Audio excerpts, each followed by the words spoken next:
केवल ओबीसी को लेकर जो किया है ना, ओबीसी के जो फ्रेश कैंडिडेट आ सकते थे वो जनरल से भी ऊपर रह रहे मेरिट में, लेकिन उनकी पोस्ट ही खत्म हो गई है। उनके लिए सारे विकल्प बंद है, सारे रास्ते बंद है। इसलिए सरकार को समय रहते इस पर सचेत होना चाहिए, वापस इस अमेंडमेंट को संशोधित करना चाहिए। अगर ये संशोधन नहीं होता है तो इसको राज्य स्तर पर बड़े आंदोलन किया जाएगा और इस सरकार से गुहार लगाई जाएगी।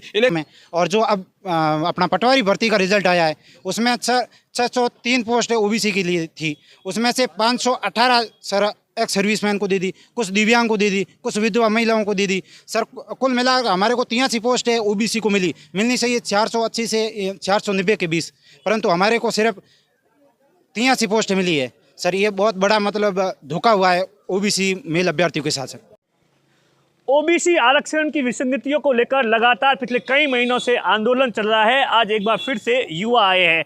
इन लोगों का कहना है कि जिस तरीके से इस बार पटवारी की जो भर्ती परीक्षा हुई है उसमें जो ओबीसी के सामान्य पुरुष थे उनके साथ में एक तरीके का खेला हो गया, वो आज भी उन सब चीज़ों से वंचित रह गए।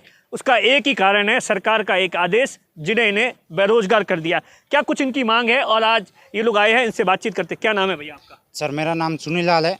सर जो कार्मिक विभाग ने 17 अप्रैल 2018 को परिपत्र जारी किया था, उसके बाद जितनी भी भर्तियां हुई है जिसमें कांस्टेबल भर्ती थी उसमें सर 13 जिलों में ओबीसी कैटेगरी से आरक्षित वर्ग है उसमें से एक भी अभ्यर्थी चयनित नहीं हुआ है। जनरल में ज़रूर हुआ है परंतु ओबीसी वर्ग का जो 21% आरक्षण है वो 0 हो गया 13 जिलों में। और जो अब अपना पटवारी भर्ती का रिजल्ट आया है उसमें 603 पोस्ट ओबीसी के लिए थी, उसमें से 518 सर एक्स सर्विसमैन को दे दी, कुछ दिव्यांग को दे दी, कुछ विधवा महिलाओं को दे दी। सर कुल मिलाकर हमारे को 83 पोस्ट है ओबीसी को मिलनी चाहिए 480 से 490 के बीच, परंतु हमारे को सिर्फ 83 पोस्ट मिली है। सर ये बहुत बड़ा मतलब धोखा हुआ है ओबीसी मेल अभ्यर्थियों के साथ। सर इससे पहले आप लोग क्यों नहीं जागे? अब क्यों इतने, जैसे 2018 का आदेश है 19, 20, 21 और 22? सर सबसे पहले तो सर 2018 के बाद सर इतनी बड़ी एक भर्ती हुई कांस्टेबल की, उसमें सर लोगों ने मांग उठाई थी, तब तक कोरोना आ गया सर, तो 2 साल तक कोरोना में गए। सर अब भर्ती आई पटवार की, उसके बाद सर अपना जो बलजीत यादव है उन्होंने विधानसभा में मामला उठाया। सर उसके बाद हम सब लोगों को जानकारी हुई, हम जागरूक हुए, सर ग्रुप बनाया सोशल मीडिया पे, सर नेताओं को अवगत करवाया, उसके बाद हमने संगठन सर बनाया, उसके बाद हमने सबको जगाया, ज्ञापन भी दिया है। सर अब हम एक बड़ा आंदोलन करेंगे सर यदि सरकार इस मांग को नहीं मानेगी। अच्छा, क्या नाम है आपका? मेरा नाम जेठाराम है। जेठाराम जी, किस तरीके से आप लोगों के साथ में एक तरीके से सरकार ने एक आदेश से धोखा कर दिया जिसके चलते आप लोग इतने साल से, अब 3-4 साल से बेरोजगार, जब आपको उम्मीद थी कि भाई पटवारी की नौकरी लगेगी या कांस्टेबल की नौकरी लगेगी, उस वक्त आपको मायूसी?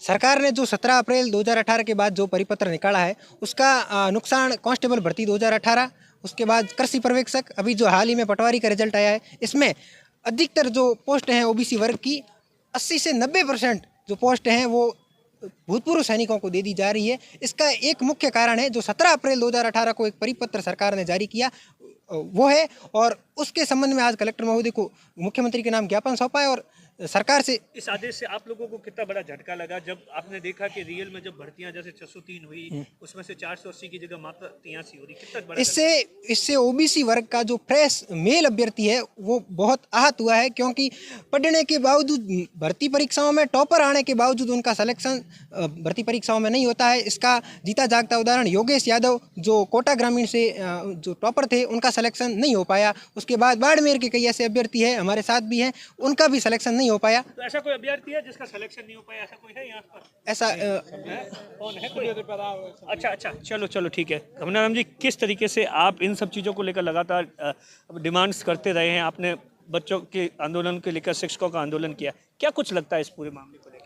इस मामले को लेकर जो भी सरकार ने जो आदेश किया है, केवल ओबीसी को लेकर जो किया है ना, ओबीसी के जो फ्रेश कैंडिडेट आ सकते थे वो जनरल से भी ऊपर रह रहे मेरिट में, लेकिन उनकी पोस्ट ही खत्म हो गई है। उनके लिए सारे विकल्प बंद है, सारे रास्ते बंद है। इसलिए सरकार को समय रहते इस पर सचेत होना चाहिए, वापस इस अमेंडमेंट को संशोधित करना चाहिए। अगर ये संशोधन नहीं होता है तो इसको राज्य स्तर पर बड़े आंदोलन किया जाएगा और इस सरकार से गुहार लगाई जाएगी। इलेक्शन वर्ष है, इस समय मैं तो सभी युवाओं से आग्रह करूंगा संगठित होकर के एक मंच के नीचे आएँ और इस मामले को जोर शोर से उठाएं। अपने से जो ऊपर जनप्रतिनिधि है, जो भी